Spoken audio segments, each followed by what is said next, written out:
tayo ngayon para makapanayam ang isa po sa pinakaabala sa panahong ito, Secretary Rex Gatchalian ng DSWD. Magandang hapon po, Secretary Rex. Magandang hapon, Anja. Magandang hapon, Angelica. Magandang hapon sa inyong lahat. Yes, naging sunod-sunod po ang ating bagyo. Kasama na dyan yung habagat. Talaga namang non-stop din po yung pagtulong ng DSWD sa ating mga kababayan. Tama ka din, Angelica. Alam mo, sabi ko sa mga kasama ko, first time ko ata nagsuot ng balat na sapatos after 7 days ng pag-iikot kasi ang dami pa rin natin mga kababayan na sa evacuation center.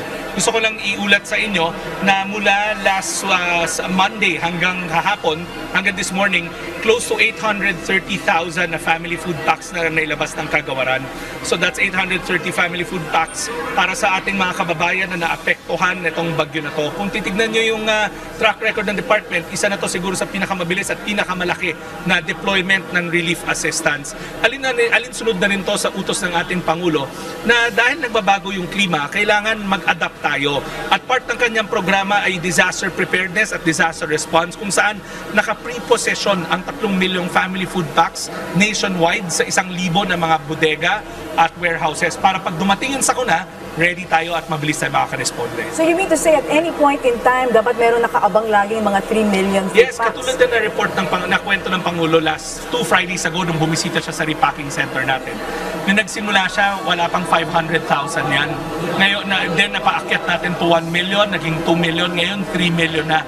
Kasi nakita naman natin na walang rest time eh. Katulad nito nangyari, si Crising tumama, yung habagat tumama, si Emong tumama, si Dante tumama. Sunod-sunod siya, wala na yung gap sa gitna kung saan pwede ka mag-prepare. Kaya nga, ang paradigm o ang ating mindset ng ating Pangulo, we have to adapt with the new normal. At ito na yung new normal. At kami sa DSWD makakaasa kayo sa ilalim ng buong bansa handa program ng Pangulo natin.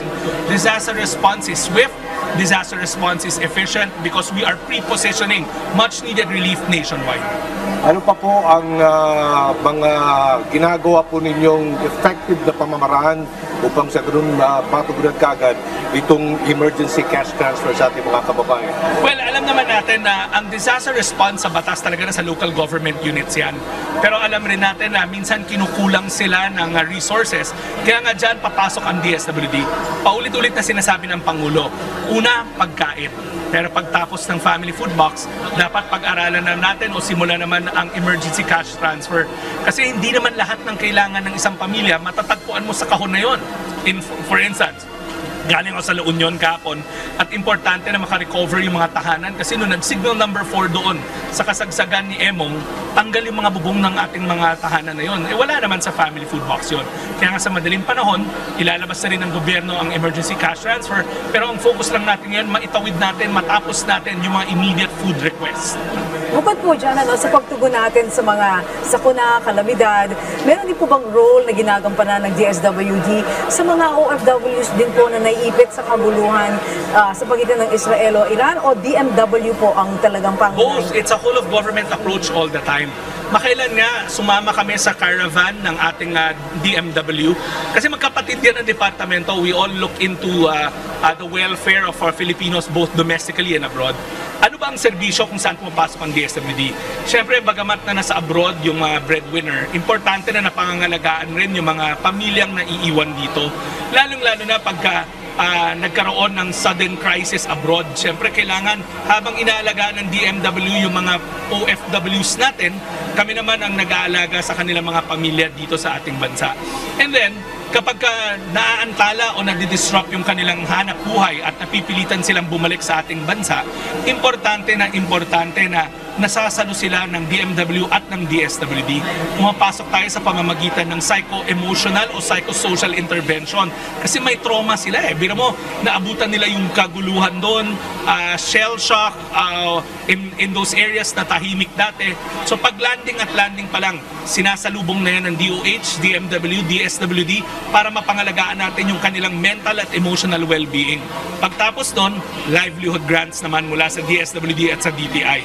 So kung makikita nyo, Angelique, Benjo, ano to? It's a whole of government approach. Hindi pwedeng isang departamento lamang. Sa pala po ng inyong secretary, ahensya ay meron ng mga nakagraduate sa programang for peace, around 1.4 million na yata. Ngayon po, paano po nyo talaga sinasala ng ahensya po ng DSWD ang mga bago mga beneficiaries nito at ano yung mga provision na dinagdag po ninyo para mas maraming kababayan po natin ang mabibigyan po ng mabibigyan po ng programang ito ng pamahalaan. Anjo, isa-isahin natin, loaded yung tanong mo eh. Una, kung paano namin sinasala, hindi na kami ang nagsasala ngayon. Nagsimula na yung community-based monitoring system ng NEDA at ng PSA. Sila na ang nagsusurvey, sila na rin ang nag-determine ng status kung poor or non-poor. Ipapasa na lang sa amin. Bago yan, dati-rati kami lahat ngayon dahil sa bisa ng batas ng CBMS, PSA at NEDA na ang nagde-determine. Pangalawa, paano naman natin nalalaman na gumanda na yung buhay ng isang pamilya at pwede na siyang lumikas or dapat siya manatili? Alam niyo, nung upo ang ating Pangulo, kaagad ang instruction niya, linisin yung hanay ng 4Ps, yung listahan. Siguraduhin na ang dapat na nandun, yung mga dapat tulungan na sa loob ng programa, yung mga pwede na lumisa na para mabigyan ng pagkakataon yung ibang tao. So ginawa natin yon. 12,000 na social workers at community development workers ang nagki-case manage sa buong bansa. Talagang binibisita yung mga pamilya isa-isa, ina-assess kung pwede na silang graduate sa programa. Kaya nga, for the first time in the program's history, 1.4 million na pamilya ang lumisan sa programa dahil self-sufficient na sila at maayos na yung kanilang mga buhay. Gusto ko rin i-report sa inyo na bukod dyan, meron na tayong 700,000 sa kanila na may isang graduate na sa pamilya. So yung pangako ng 4Ps to break intergenerational poverty, nangyayari na. At nangyari lang yan dahil talagang tinutukan ng ating Pangulo yung pag-aayos ng programa, pag-aayos ng listahan. And last, may bagong grant tayo na inintroduce early this year. Yun yung first 1,000-day grant. Dinagdagan natin ang binibigay natin na cash assistance sa mga nagbubuntis at nagpapasuso ng mga nanay kasi alam natin, kailangan nila ng karagdagang tulong doon sa golden years na tinatawag para hindi maging stunted yung bata. Okay, Seth, paano po yung mga iba pang programa tulad ng AIX, ng Tupad? Paano po ito mapapanatili o mapagpapatuloy pa ng kagawaran despite the possibilities of budget cuts po sa inyong departamento? Angelique, yung Tupad kay Secretary Benny Laguesma yan. Sa amin, AIX and AKAP. Okay. Alam nyo, ang ating Pangulo, lagi siyang naniniwala in investing in human capital tulad na nasabi ko. Sa katunayan, excited ako na nagsusona kasi doon niya nilalathala yung kanyang mga plano para sa ating mahirap na mga kababayan. Never niya inalaw na makat ang budget ng DSWD.